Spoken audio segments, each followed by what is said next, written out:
एक फ्यूल है भारत में सीएनजी, जिसको हर साल लाखों नई गाड़ियां इस्तेमाल करना शुरू कर दी है। लेकिन उसके बावजूद जब मैं किसी नॉन सीएनजी बाइक या कार यूजर को पूछता हूं कि सीएनजी के बारे में आपके क्या विचार है, तो कुछ ऐसी बात करते हैं वो। क्या है ना, लाइनें लगी होती है सीएनजी में, कौन लाइनों में लगेगा। माइलेज वगैरह तो ठीक रहता है पर पिकअप वगैरह में प्रॉब्लम होती है। एक लॉन्ग रूट के लिए थोड़ा सीएनजी सक्सेस नहीं है, मतलब टैंक फट जाता है या फ्लेमेबल तो है ही, जल भी जाती है। देखो, सच बात तो ये है कि हमने पेट्रोल और डीजल गाड़ियों में भी आग लगती हुई देखी है और सीएनजी से ज़्यादा देखी है। तो हल्ला फिर सीएनजी का ही क्यों?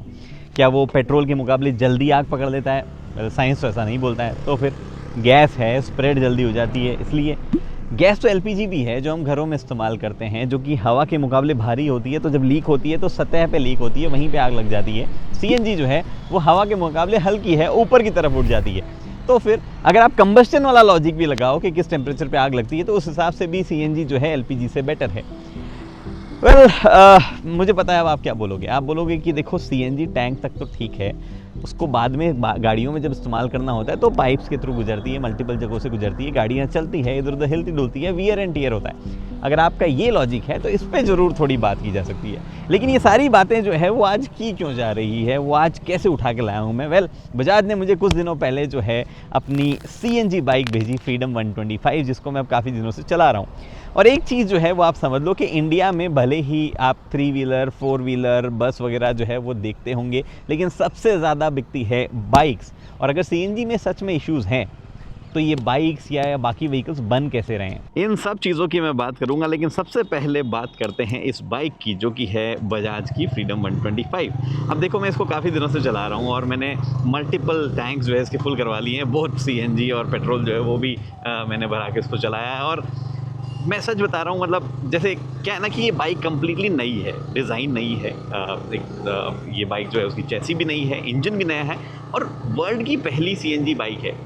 बट किसी भी पॉइंट पे ऐसा नहीं हो रहा था कि मुझे इसके लिए कुछ अलग सा ऐसा फील हो रहा हो या डिज़ाइन में लग रहा हो हाँ दूर से कि हाँ देखो ये तो सीएनजी वाली बाइक है।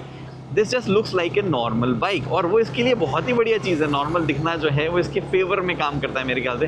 कुछ भी ऑड ऐसी फीलिंग नहीं आती है। मैंने इसको जितना भी चलाया बड़ी कंफर्टेबल रही है मेरे लिए। सीट जो है वो काफ़ी अच्छी वाइड है और टिपिकल सीएनजी थी तो मेरे को वो जैसे डाउट होता है, सबको हुआ होगा प्रॉब्ली कि कैसे चलेगी, क्या होगा।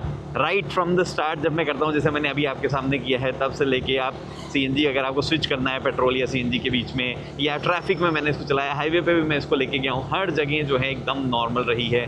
कुछ भी किसी तरीके का मुझे अलग से सीखना नहीं पड़ा है या कुछ भी मेरे को जो है ना अलग फीलिंग नहीं आई किसी तरीके की कि ये थोड़ा सा अलग है मामला। हाँ, दो चीज़ें ज़रूर जो है थोड़ी सी अलग हो रही है। वो ये कि एक तो जब भी मैं ट्रैफिक सिग्नल वगैरह या कहीं पे रुका होता हूँ और कोई और पहचान लेता है कि अरे हाँ ये वो फ्रीडम 125 सीएनजी वाली बाइक है, तो वो ज़रूर जो है जिज्ञासा भरे सवाल फिर पूछने लगते हैं कि भैया कितना माइलेज दे रही है और कैसे चलती है, क्या अलग है, टैंक बढ़ता कहाँ से है। ये सब चीज़ें जो है ज़रूर नई होने लगी हैं। और एक और चीज़ जो नई होने लगी है वो है कि अब जब मैं फ्यूल डलवाने जाता हूँ, सीएनजी भरवाने जाता हूँ, तो मुझे बाइक से नीचे उतरना पड़ता है। वो एक थोड़ा नया प्रोसेस। और मुझे लगता है ये जो बाइक और कार से नीचे उतरने वाला प्रोसेस है, इसी वजह से मोस्टली लोगों में डाउट आते हैं कि यार ये क्या सिस्टम है, ऐसा क्यों करना पड़ता है। बात कर लेते हैं। देखो, सीएनजी जो है वो जब इस्तेमाल होता है ख़ास तौर से गाड़ियों में, जैसे हम पहले बात कर रहे थे, तो वो सिर्फ टैंक नहीं होता है, उसमें और भी कई कंपोनेंट इन्वॉल्व होते हैं। पाइप्स वगैरह होती है, वॉल वगैरह जो है होते हैं। जैसे कि इस बाइक में अगर आप देख लो तो सीएनजी जो है वो टैंक से निकल के वॉल के थ्रू होते हुए इंजन तक जाती है जब इस्तेमाल करना होता है, या जब आप रिफ़िल कर रहे हो तो यहाँ से वॉल के थ्रू होते हुए सीएनजी टैंक तक जाती है। तो मल्टीपल पार्ट जो है वो इन्वॉल्व है और ये सारे मल्टीपल पार्ट जो है वो यूज़ भी होंगे, वियर एंड टियर उनका भी होगा। तो इन सब चीज़ों के लिए सरकार ने नियम कानून बनाए हुए हैं ताकि ये सब चीज़ें सुरक्षित रहे, सेफ रहे। तो जो सारी वाहन निर्माता कंपनियां हैं वो ऑब्वियसली सरकार के बनाए हुए नियमों को फॉलो करती है। इनफैक्ट कई बार उन नियमों से थोड़ा आगे बढ़ के और ज़्यादा सुरक्षा प्रदान करने की कोशिश करती है। बजाज का एग्जाम्पल ले लेते हैं, इस बाइक का एग्जाम्पल ले लेते हैं। यहाँ पे जो टैंक दिया गया है सीएनजी का, उसको चैसी के बीच में फिट किया गया है ताकि अगर कभी इम्पैक्ट हो भी तो वो सीधा टैंक पे ना आए। इनफैक्ट कई बार क्रैश जो है वो बजाज ने खुद करके दिखाए हैं। कभी ट्रक चढ़ा दिया उन्होंने, कभी ऐसे ही सामने क्रैश कर दिया। मल्टीपल क्रैशेस करके उन्होंने वो चीज़ें दिखाई है। टैंक जब आप भर रहे हो तो एक सर्टेन प्रेशर पे भरते हो, उससे कई गुना प्रेशर जो है उसको बढ़ा के टेस्ट किया गया कि टैंक उसमें भी सुरक्षित है या नहीं है। साथ ही में अगर लीकेज हो तो जो वॉल है ब्रास का, जो कि आप यहाँ पे नीचे देख पा रहे हो, उसको इस हिसाब से डिज़ाइन किया गया है कि वो बाइक से दूर सीएनजी को जो है फेंकेगा, तो वो भी जो है खतरा कम करता है। इनफैक्ट सारे टैंक जो है वो PESO सर्टिफिकेशन के साथ में आते हैं। हर टैंक का खुद का सर्टिफिकेट होता है और वो सर्टिफिकेट आपको दिया भी जाता है। ये जो टैंक है इसके पीछे यहाँ पे लगा हुआ आएगा सर्टिफिकेट, तो आप देख भी सकते हैं।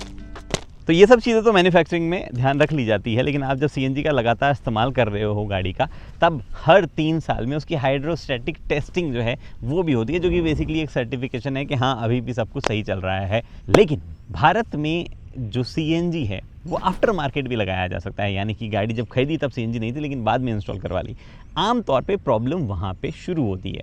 होता क्या है ना कि जब आफ्टर मार्केट CNG लगवाया गया है तो वो टैंक जो है उसकी क्वालिटी कैसी है, जो पाइप वगैरह जो फिटिंग की गई, जो वॉल्स वगैरह इस्तेमाल किए गए हैं, उनकी फिटिंग और गुणवत्ता कैसी है, इसका ध्यान रख पाना मुश्किल है।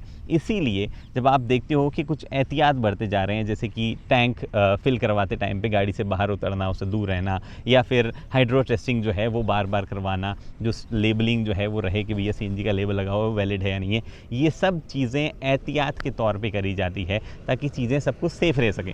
कभी आपने इंटरेस्टिंग चीज़ बताता हूँ मैं आपको, कभी आपने सुना है कि प्लेन में फ्यूल भरवाते टाइम पे आग लग गई हो? नहीं सुना होगा, लेकिन फिर भी नोटिस करना कि जितनी बार भी आप प्लेन में बोर्डिंग कर रहे हो उतनी बार एक अनाउंसमेंट होती है कि आप सीट बेल्ट अभी मत लॉक करो, क्योंकि प्लेन में ईंधन भरने की प्रक्रिया जारी है। The aircraft is being refueled. Please leave your seatbelt unfastened. Remain seated. यानी कि प्लेन में आग लगती है आपने कभी नहीं सुनी, लेकिन फिर भी आपको ये कहा जाता है कि सीट बेल्ट खोल के रखना ताकि अगर आग लगने टाइम भागना पड़े तो ज़रूरी हो, मतलब वो फास्ट आप कर सको। एहतियात बढ़ता जाता है, तो वो एहतियात के तौर पे जो है सारी चीज़ें की जाती है। वैसे इंटरेस्टिंग बात ये भी है कि मैंने कई देशों में ये देखा है कि पेट्रोल भरवाते टाइम भी आपको नीचे उतारा जाता है। बट आप फिलहाल ये सब चीज़ें छोड़ो, ये सारी चीज़ें जो की गई है वो इसलिए की गई है ताकि एक सेफ़ एनवायरनमेंट रह सके। CNG जो है वो सेफ़ है और आप मैन्युफैक्चरर्स वगैरह को ट्रस्ट कर सकते हो इस मामले में कि उन्होंने सारी चीज़ों पे ध्यान दिया है। बजाज का ही एग्जांपल ले लो फिर से आप, ये CNG बाइक पहली ज़रूर है उनकी, लेकिन वो CNG व्हीकल्स 25 सालों से बनाते आ रहे हैं, तो उनको एक्सपीरियंस तो डेफिनेटली है ही कि कैसे बनाते हैं।